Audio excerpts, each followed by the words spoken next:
ఆలోచనలో ఉన్నటువంటి పిల్లలు ఈ రాత్రికాల సమయంలో కొన్ని మాటలుగా దేవుని ఆలోచనలు మనము చదువుకొని విన్నదాని ప్రకారం మన బ్రతుకులలో ఉన్నలాగున అట్టిదైన జ్ఞానం బుద్ధి వివేచన పరిశుద్ధాత్మ దేవుడు అందరికీ దయచేయను గాక. చేరువచ్చిన ఉంచున్న అందరికీ మరొకసారి 12 వందలండి.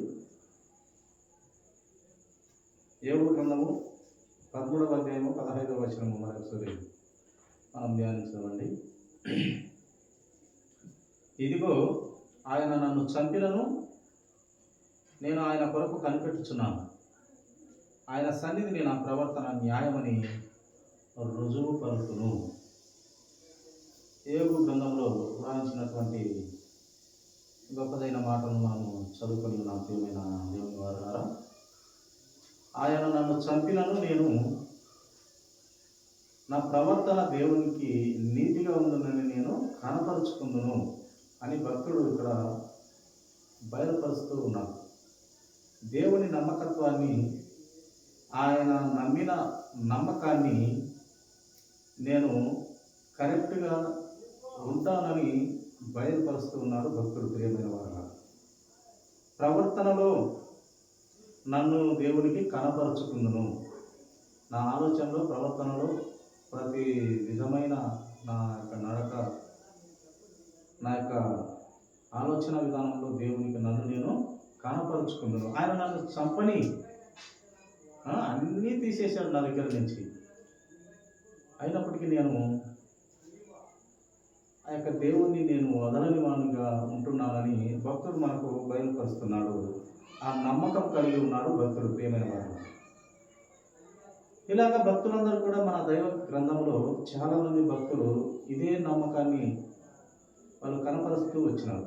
ఒక్కొక్కరు ఒక కోణంలో ఆయనను ప్రేమిస్తూ ఆయన నమ్మకాన్ని పొందుకుంటూ మనము చూస్తాం. ప్రియమైన వారు, అదే యోబు గ్రంథము చూడండి, 19వ అధ్యాయము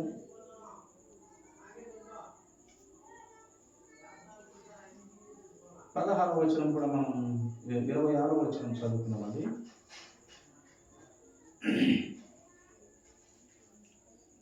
ఈలాగు నా చర్మము చీకిపోయిన తర్వాత శరీరంతో నేను దేవుని చూచెదను. నా యొక్క శరీరం ఇలాగ మొత్తం చీకిపోయినా కూడా తరువాత శరీరముతో నేను దేవుని చూచెదను అని ఇక్కడ భక్తుడు బయలుపరుస్తున్నాడు.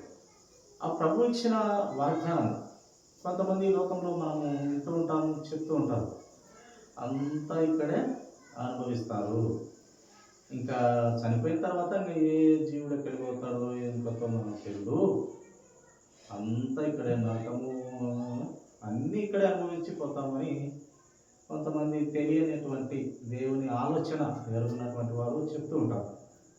కానీ అది నిజము కాదు అని బైబిల్ గ్రంథము మనకు బయలుపరుస్తుంది. ప్రతి భక్తుని ద్వారా, యేసుక్రీస్తు ప్రభువు ద్వారా, తండ్రి ఆలోచన విధానాన్ని ప్రవక్తల ద్వారా, పరిశుద్ధుల ద్వారా, చివరికి దేవుడు అంటే దయ్యాలు కూడా ఉనికి నమ్ముతున్నాయి అని బైబిల్లో వ్రాయబడుతూ వచ్చింది. దయ్యాలు కూడా దేవుడు ఉన్నాడని, దేవుని శక్తికి భయపడి వణుకుతున్నాను నిజంగా. ఒకప్పుడు యేసుక్రీస్తు ప్రభు వారిని సేన అనే దయ్యములు పట్టినటువంటి వారు, తండ్రి నన్ను వదిలే తండ్రి, నేనేదో ఇక్కడ ఉంటున్నాను, నన్ను ఆ పాతాళానికి పంపొద్దు తండ్రి అని వేడుకుంటాడు. దయ్యాలు కూడా ప్రభువును బట్టి అవి భయపడుతున్నాయి, వణుకుతున్నాయి. ప్రేమైన వారు, అలాగే పరిశుద్ధులుగా ఉంటే దయ్యాలు కూడా భయపడుతూ ఉన్నాయి. పరిశుద్ధులుగా ఉంటే దయ్యాలు కూడా భయపడుతున్నాయి. కనుక ప్రియమైన దేవుని వారు, మనము దేవుని నిజముగా నమ్మినట్లయితే, మనము ఆయన సన్నిధిలో మనము నిజముగా నమ్మకంగా ఉన్నట్లయితే, మనము మీరు నమ్మినట్లయితే నా మహిమ చూస్తారు అన్నటువంటి దేవుని ఆలోచన విధానాన్ని మనము వింటూ ఉన్నాం. ప్రియమైనటువంటి దేవుని వారు, అదే ఇక్కడ భక్తుడు తెలియపరుస్తున్నాడు.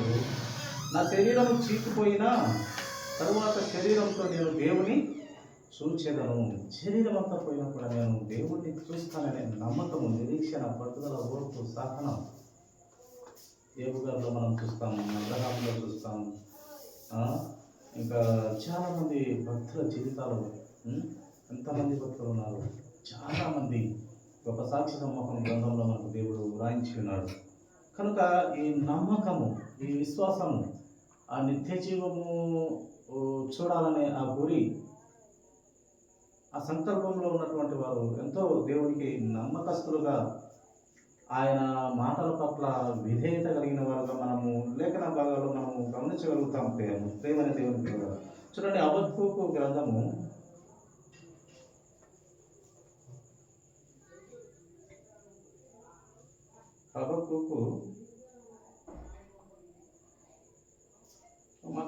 చదువుకున్నట్లా ప్రియమైన దేవుని వారలారా, 3వ అధ్యాయము 17వ వచనం చదువుకున్నాం.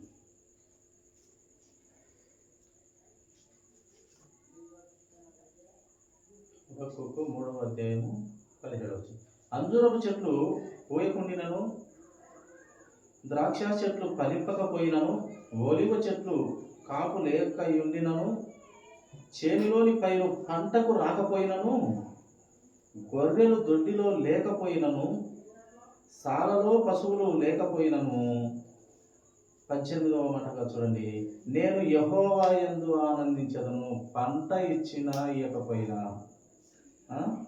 ఇంకా ఏమించే చెట్లు, ఒలివ చెట్లు పండినా పండకపోయినా, ద్రాక్ష చెట్లు పూయకపోయినా, అవి పండకపోయినా ఫలింపకపోయినా, చేనులోని పైరు పంటకు రాకపోయినా, గొర్రెల దొడ్డిలో లేకపోయినా, సాలలో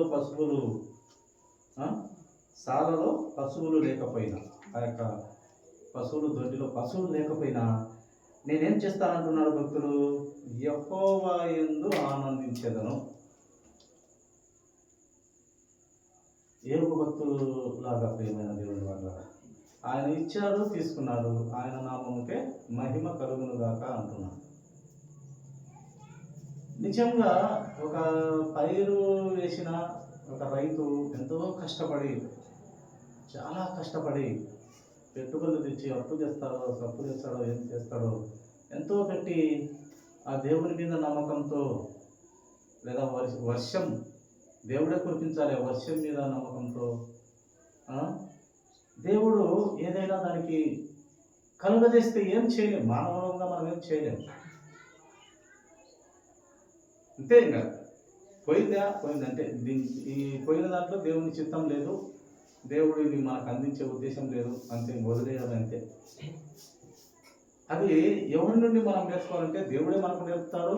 భక్తులు గారు మనకు ఈ గుణపాఠాలు, ఈ యొక్క ఆలోచన విధానాలు మనకు తెలియపరుస్తాడు. భక్తుల ద్వారానే మనకు చాలా విషయాలు మనకు దేవుడు బయలుపరుస్తాడు. చూడండి, భక్తుడు అంటున్నాడు, అన్ని పోయినా, చేలో యొక్క పశువులు పోయినా, ఈ దొడ్డులోకి గొర్రెలు రాకపోయినా, చేనులో పంట రాకపోయినా, ఒలివ చెట్టు కాపు కాపకపోయినా, ద్రాక్ష చెట్టు ఫలింపకపోయినా, పూయకపోయినా, ఏమన్నా కానీ నేను ఎవరిని సేవిస్తాను, లేక ఎవరి ఎందు ఆనందిస్తానంటే యెహోవా యందు నేను ఆనందిస్తాను అని లేఖన భాగాలు ఒక విశ్వాసికి, లేక ఒక దైవజనునికి, ఒక రక్షణలో ఉన్న బిడ్డకు చాలా గొప్ప ధైర్యం ఇస్తుంది వాక్యం. ఈ ధైర్యము లేకపోతే, నిజంగా ఈ వాక్య ధైర్యం అనేది దేవుడు ఇవ్వకపోతే చాలామంది విశ్వాసులే, పరిశుద్ధులే ఎంతోమంది చనిపోయే పరిస్థితిలో ఉండేది. ఎక్కడో ఈ గొప్ప విశ్వాసం కలిగి ఉంటారు.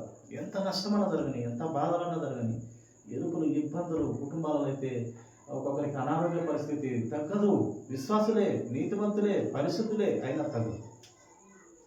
గర్భఫలాలు ఉండవు, ఎన్నో సమస్యలు, పిల్లలు ఉంటే చదువుకున్న ఉద్యోగాలు ఉండవు, చాలా ఇబ్బందులకు గురవుతుంటారు. అయినప్పటికీ వారిని నడిపించేది దేవుడే. అయినప్పటికీ వాక్యం ద్వారా వారిని కడుతూ ఉంటాడు, వాళ్ళను ప్రభువులోకి నిలబెడుతూ ఉంటాడు. ఈ అనుభవంతా నేర్పిస్తూ భక్తుల ద్వారా కావచ్చు, దేవుని మాటల ద్వారా కావచ్చు, యేసుక్రీస్తు ప్రభు వారి మాదిరికరమైన జీవితం ద్వారా కావచ్చు, ప్రవక్తల ద్వారా కావచ్చు, భక్తుల ద్వారా కావచ్చు, ఎవరితోనైనా ఈ యొక్క ఆ జీవిత పాఠాలను మనకు నేర్పిస్తూనే ఉంటాడు దేవుడు. అయ్యా నీకు ఈ నష్టం జరిగింది, ఇంకా నేను దేవుడిని దూషిస్తాను అనే దానికి లేదు దేవుడిని. అది ఏ బుద్ధి నిర్మాణానికి మనకు పెడతాడో. అయితే ఆయన ఇవ్వడం మొదలు పెడితే, ఆయన ఆశీర్వదించడం మొదలు పెడితే ఇంకా ఏ మానవుడు ఎవడు ఆపలేదు. ఇంకా అలా ఉంటాయి ఆయన ఆశీర్వాదాలు. కనుక ప్రియమైన దేవుని ప్రజలారా, ప్రియమైన దేవుని జనులారా, భక్తులు ఏ విధంగా ప్రవర్తించారు, ఎలా వాళ్ళు నడుచుకోగలిగినారు అనేది మనము పరిశీలించే బిడ్డలుగా ఉండాలని దేవుడు కోరుతున్నాడు. ప్రియమైన వారలారా, ఏమి ఇచ్చినా ఇవ్వకపోయినా నేను యెహోవా యందు ఆనందిస్తాను. ఇచ్చినా ఇవ్వకున్నా. శద్రకు, మేషకు, అబేద్నెగో, దానియేలు లాంటి వారు ఈ భక్తులు, వాళ్ళు కూడా అంతే. మమ్మల్ని చంపినా చంపకపోయినా మేము నమ్మేది యెహోవానే. నువ్వు అగ్నిలో పోయి ఏడన పోయి నీవు పెట్టిన ప్రతిమను మేము మొక్కమయ్యా. రాజు ఆజ్ఞయిస్తున్నాడు, అయినప్పటికీ భయపడలే విశ్వాసి, భయపడలే దేవుని బిడ్డ. ఆ విశ్వాసం అలాంటిది, ఆ నమ్మకం, ఆ గురి, ఆ నిరీక్షణ అలాంటిది. ప్రియమైన వారలారా, సమూయేలు 2వ గ్రంథము మాటను మనము పరిశీలిద్దామండి. సమూయేలు 2వ గ్రంథము 23వ అధ్యాయము 5వ వచనం చదువుకున్నాం. నా సంతతి వారు దేవుని దృష్టికి అనుకూలులే కదా. ఆయన నాతో నిత్య నిబంధన చేసి ఉన్నాడు. ఆయన నిబంధన సర్వసంపూర్ణమైన నిబంధనే, అది స్థిరమాయను. దేవునికి పూర్ణానుకూలము, అది నాకు అనుగ్రహింపబడిన రక్షణార్థమైనది. దేవుడికి ఒక పూర్ణానుకూలమైనటువంటి ఒక అనుగ్రహింపబడినది ఏంటి అంటే అది రక్షణార్థము, అది రక్షణ, అది రక్షణార్థమైనది.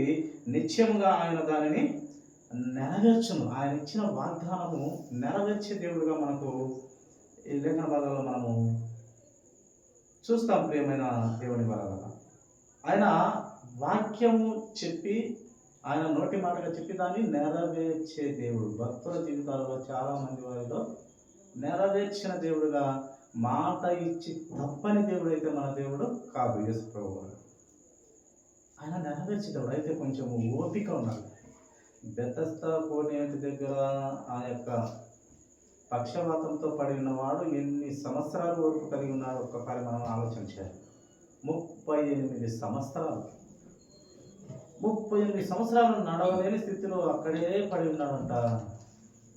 నా కోసం ఎవరో ఒకరు, ఒక నీతిమంతుడు వచ్చి నన్ను కాపాడకపోడా, నా ఈ పరిస్థితి నుండి బయట వేయకపోడా అని 38 సంవత్సరాలు నిరీక్షణతో ఉన్నాడు. సాక్షాత్తు ఆయనను సృష్టిని కలుగజేసిన సృష్టికర్త వచ్చి ఆయనను బాగు చేసినట్టుగా మనం చూస్తాం.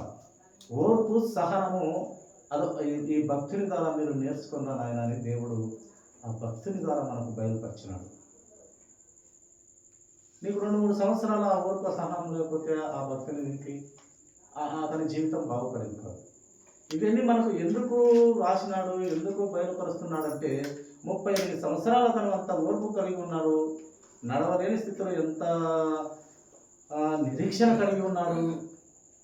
ఏదో ఒక నీతిమంతుడు, ఏదో ఒక దైవజనుడు వచ్చి నన్ను ముట్టకపోరా, నాకు ప్రార్థన చేయకపోరా, నన్ను మునుపటి వలె మామూలు మనిషిగా చేయకపోరా అని ఉన్న ఆ నిరీక్షణ గొప్పది కదా అని మనకు బయలుపరచడానికి ఆ యొక్క భక్తుని, ఆ యొక్క నీతిని, ఆ భక్తుడైనటువంటి ఆ నీతి మనకు బయలుపరచడానికి దేవుడు జీవగ్రంథంలో వ్రాయించినాడు. ప్రియమైన వారు కనుక ఆయన రక్షణ గొప్పది. ప్రియమైన వారు ఆయన రక్షణ గొప్పది. అన్నిటికీ ఎన్ని వేల కోట్లు ఇచ్చినా కూడా రక్షణ అనేది గొప్పది. ఎంత ఈ లోకంలో ధనం ఉన్నప్పటికీ రక్షణ డబ్బుతో అయితే మనం కొనలేము. కేవలం మన సొంత నోటితో, మన పాపకు ఒప్పుకోలుతనంతో దేవుని బిడ్డలం అవుతాం. కానీ ఇంకా దేని చేత మనము దేవుని బిడ్డలము కాలేదు. మన పాప క్షమాపణ, ఒక ప్రభువు వారే తీసివేసే అధికారి కాబట్టి ఆయన వల్ల అవుతుంది. అది ధనంతో అయితే కాదు. ఇదిగో ప్రభా ఇంత ఇస్తాను నేను, ఇది ఇంత పేదలకు చేస్తానన్నా కూడా కుదరదు. అది నీ సొంత నోటితో నువ్వు చేయాలి. అదేమో పుణ్యకార్యాలే అయినప్పటికీ అసలైన కార్యం నీ సొంత నోటితో నువ్వు దేవుణ్ణి, నీ సృష్టికర్త అయిన దేవుని నువ్వు ఒప్పుకున్నట్లయితే నీవు రక్షింపబడతావు, లేకుంటే శిక్షింపబడతాము ప్రియమైన వాళ్ళ. కనుక ఆయన రక్షణ, ఆయన ఇచ్చిన వాగ్దానము పూర్ణాంగీకారమైనది కనుక, ఆయన నెరవేర్చే దేవుడు కనుక, ఆయన రక్షణ నెరవేర్చే దేవుడు, ఆయన మాట ఇచ్చి నెరవేర్చే దేవుడుగా మనకు లేఖన భాగాల్లో కనబడతాయి ప్రియమైన వాళ్ళు. యెహెజ్కేలు గ్రంథము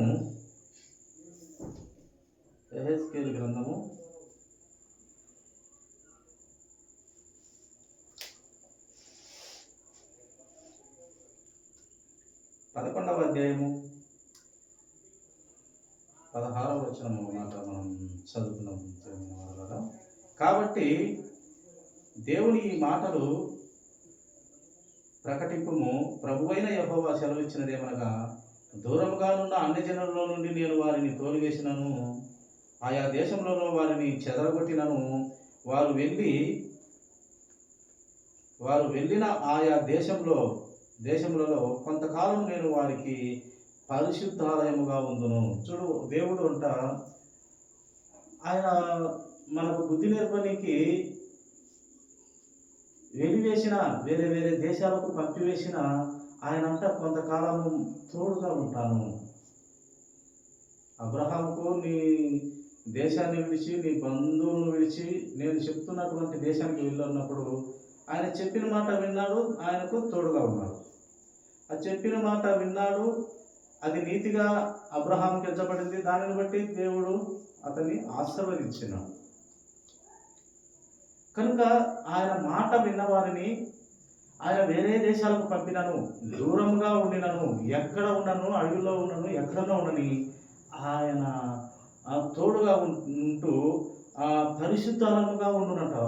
ఒక మందిరంలాగా ఉంటాడు ఆయన, ఒక ఆలయంలో, పరిశుద్ధ ఆలయంలో ఉండులాగా మనకు ఎప్పుడు తోడుగా ఉండే దేవుడు. ఎక్కడ 2-3 నా గురించి మాట్లాడినా, నా పాట పాడినా, నా వాక్యం విన్నా వారి మధ్య నేను ఉంటాను అన్నాడు. ఆ అన్నమాట నెరవేరకుండా ఉండకుండే దేవుడైతే కాదు మన యేసుక్రీస్తు ప్రభువారు. కొరింథీయులకు రాసిన మొదటి పత్రిక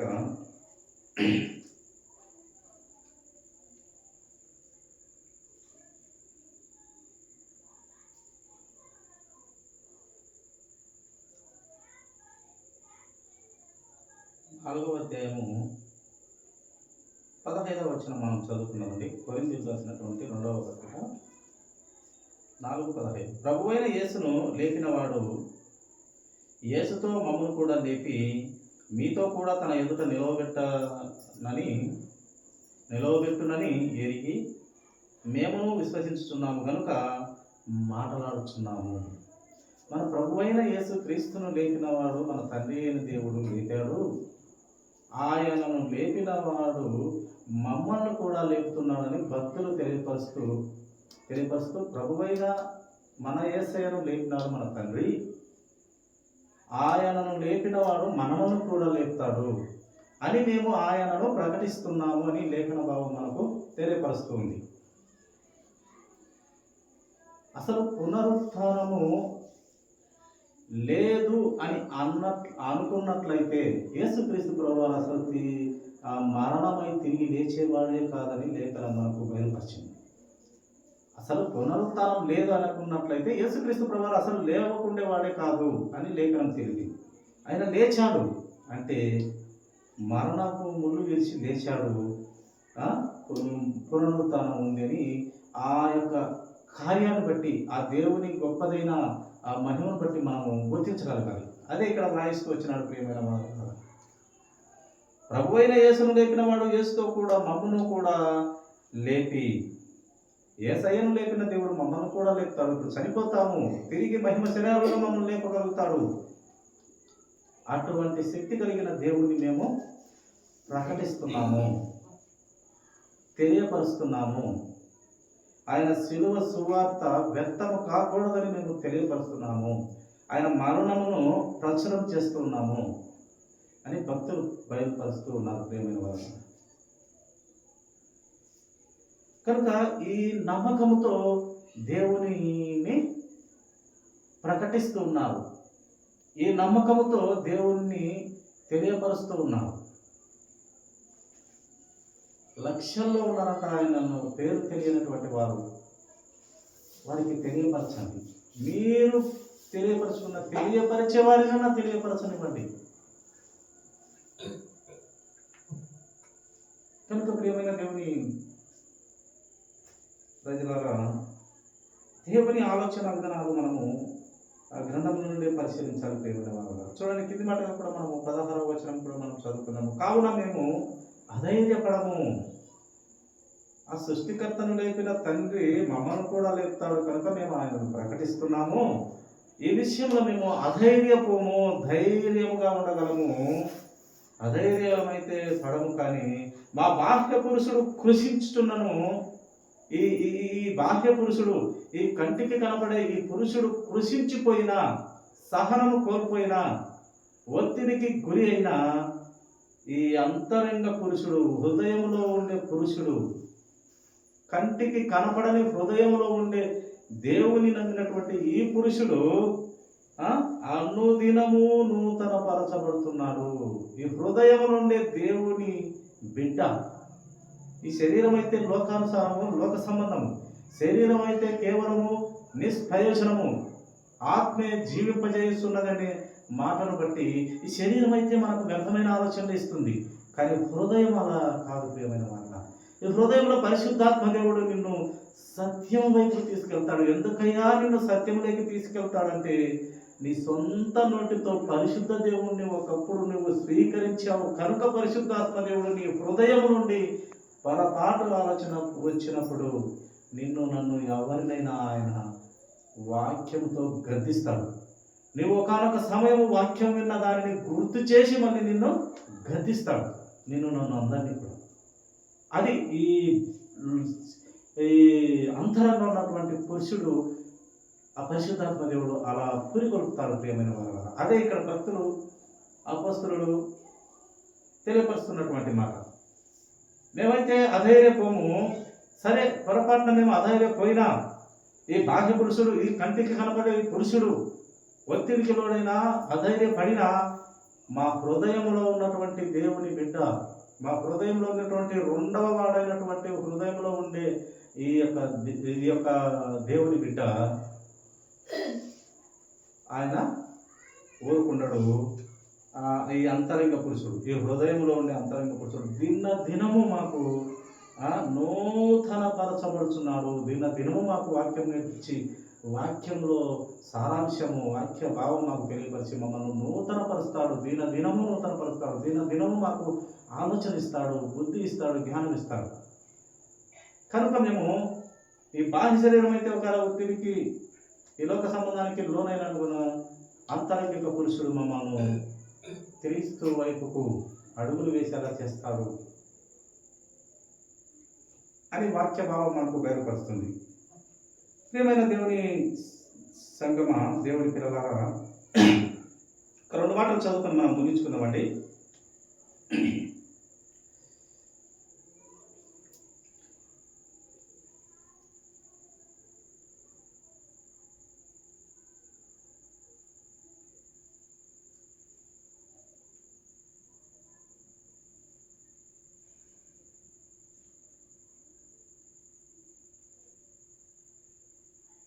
కొరింథీయులకు రాసినటువంటి పత్రిక, 2వ పత్రిక 11:6 వచనం మనం చదువుతున్నామండి. మాటల యందు నేను ఓర్పు లేని వాడనైనను, జ్ఞానమందు నేర్పు లేని వాడను కాను. చూడండి, భక్తులు తెలియపరుస్తున్నారు, ఈ మాటల యందు అయితే నేను నేర్పు లేని వాడను కావచ్చు, చాకచక్యంగా మాట్లాడకపోవచ్చును మాట పరంగా, కానీ జ్ఞానమందు నేను నేర్పు లేని వాడను కాను. జ్ఞానంలో నేను నేర్చుకున్నవాడను. నా భక్తులను చూసి నేను నేర్చుకున్నాను. నా యేసయ్య మాదిరికరమైన జీవితం ద్వారా నేను నేర్చుకున్నాను. ప్రవక్తల ద్వారా నేను నేర్చుకున్నాను. పరిశుద్ధురాళ్ళ ద్వారా నేను నేర్చుకుంటూ వచ్చినాను. మాటలైతే నేను నేర్చుకున్న వాడినైతే కాదు, కానీ జ్ఞానము నేర్చుకున్న వాడిని నేను అని భక్తులు తెలియపరుస్తూ, జ్ఞానముందు నేర్పు లేని వాడను కాను, ప్రతి సంగతిలోనూ అందరి మధ్యను మీ నిమిత్తము మేము ఆ జ్ఞానమును కనపరుచి ఉన్నాము. ఆ జ్ఞానము మేము తెలియపరుస్తున్నాము. ఆ జ్ఞానము దేవుని జ్ఞానము, ఆ జ్ఞానము యేసయ్య జ్ఞానము తెలియపరుస్తున్నాము. మాటల చాకచక్యత అయితే మాకు లేకపోవచ్చును, కానీ దేవుని భక్తుల ద్వారా, దేవుని జీవితం ద్వారా, అనగా యేసయ్య మాదిరికరమైన జీవితం ద్వారా, ప్రవర్తన ద్వారా, భక్తురాళ్ళ ద్వారా మేము జ్ఞానము నేర్చుకొని ఆ జ్ఞానమైన యేసయ్యను మేము ప్రకటిస్తున్నాము అని లేఖన భావం మనకు బయలుపరుస్తుంది. మాటల్లో చాకచక్యం మాకు లేకపోవచ్చు, కానీ జ్ఞానము నా భక్తుల ద్వారా నేర్చుకుంటున్నాను, నా భక్తురాల ద్వారా నేర్చుకుంటున్నాను, నా ప్రవక్తల ద్వారా నేర్చుకుంటున్నాను. మా కోసం ప్రవక్తలను నియమించిన న్యాయాధిపతుల ద్వారా, ప్రవక్తల ద్వారా, భక్తురాళ్ళ ద్వారా నేర్చుకొని మేము జ్ఞానము అయిన యేసయ్యను ప్రకటిస్తున్నాము. నేను కూడా ఒక పాట రాసినాను, ఉండలేను అజ్ఞానంలో జ్ఞానమైన యేసయ్యను ప్రకటించును అని ఒక మాట ఫస్ట్ పాటగా నేను ఆ పాట ఆలోచన వచ్చింది. ఉండలేను అజ్ఞానములో జ్ఞానమైన యేసును ప్రకటించెదన్. ఉండలేను అజ్ఞానములో జ్ఞానమైన యేసును ప్రకటించెదన్. ఈ పాట నేను రాశాను ఏదో వచ్చిన కాడికి, తెలియని కాడికి దేవుడు ఇచ్చిన చిన్న జ్ఞానంతో. భక్తులు కూడా చూడండి, ఇదే సంగతి వాళ్ళు తెలియపరుస్తున్నారు. ఆ జ్ఞానమును మేము ప్రకటిస్తున్నాము. చివరి మాటలో చూడండి, ప్రియమైన దేవుడి ద్వారా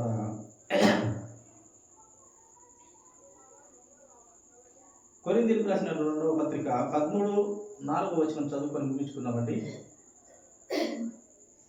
13:4.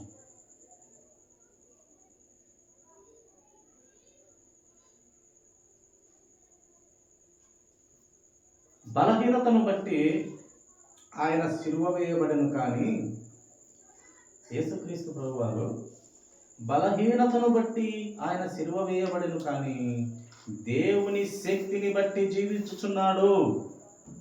మేమును ఆయన యందుండి బలహీనులమై ఉన్నాము, కానీ మీ ఎడల దేవుని శక్తిని బట్టి ఆయనతో కూడా జీవము గలవారము. మేము దేవుని నుండి మేము కూడా బలహీనులుగా ఉన్నాము, బలవంతులం అయినప్పటికీ బలహీనులుగా ఉన్నాము. వాక్యాన్ని బట్టి అతి మాట్లాడే నోరు ఉన్నప్పటికీ ఆ అతి మాట్లాడేదాన్ని తగ్గించుకుంటూ దేవుని వాక్యాన్ని బట్టి బలహీనులుగా ఉన్నాము. అది ఎవరిని బట్టి అంటే యేసుక్రీస్తుని బట్టి మేము బలహీనులంగా ఉన్నాం.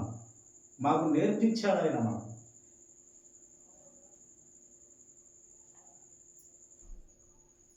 కనుక ప్రియమైన దేవుని జనాంగమా, దేవుని శక్తిని బట్టి జీవము గలవారిని మేము అంటున్నారు భక్తులు.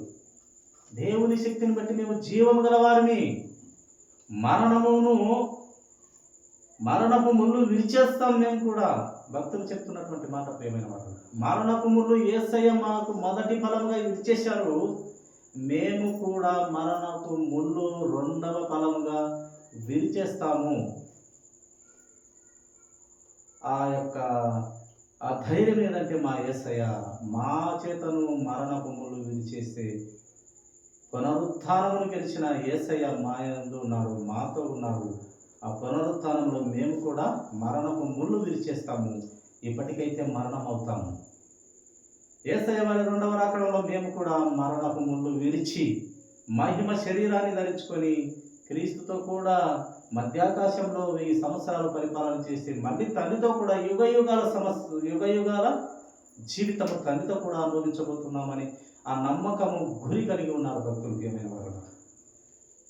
అందుకే అబ్రహాము గుడారాలలో ఉంటూ కూడా నిలువరమైన పట్టణం కోసమే ఆశ కలిగి ఆ పట్టణం కోసం బ్రతికాడు.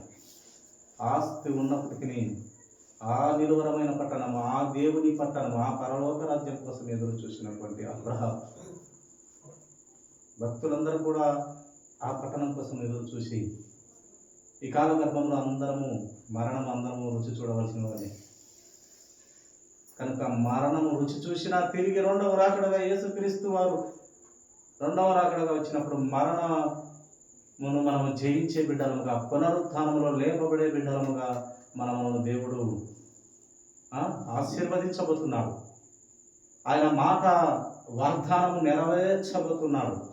నిత్య పరలోక రాజ్యానికి, నిత్య జీవమునకు మనము తీసుకెళ్ళగలుగుతాడు. అంత శక్తి కలిగిన నామం యేసుక్రీస్తు ప్రభు వారి నామం కనుక అట్టి కలిగిన జ్ఞానమైన దేవుడిని మనము ఆయన ఆలోచనలో భక్తుల జీవితాలలో కానీ, ప్రవక్తల జీవితాలలో కానీ, అలాగే న్యాయాధిపతుల మంచి సుగుణాలు కానివ్వండి, దేవుని ఆజ్ఞలు కానీ ఇవన్నీ మనము పాటించుకుంటూ బుద్ధి జ్ఞానం నేర్చుకుంటూ దేవుని నిత్యత్వంలో ఆ నిలవరమైన పట్టణంలో ఉండడానికి మనము దేవునితో ఉంటూ ధైర్యంగా మనం ముందుకు అడుగులు వేయాల్సిన వారిగా దేవుడు అటు స్థితిలో మనం కోరుతున్నాడు. కనుక అటు స్థితిలో మనం ముందుకు వెళ్దామని దేవుడి కొద్ది మాటలు దీవించిన కనుక తలవచ్చినట్లయితే చిన్న ప్రార్థన. అందరికీ మా పరిస్థితులను ప్రవర్తిస్తున్నాను ఆయన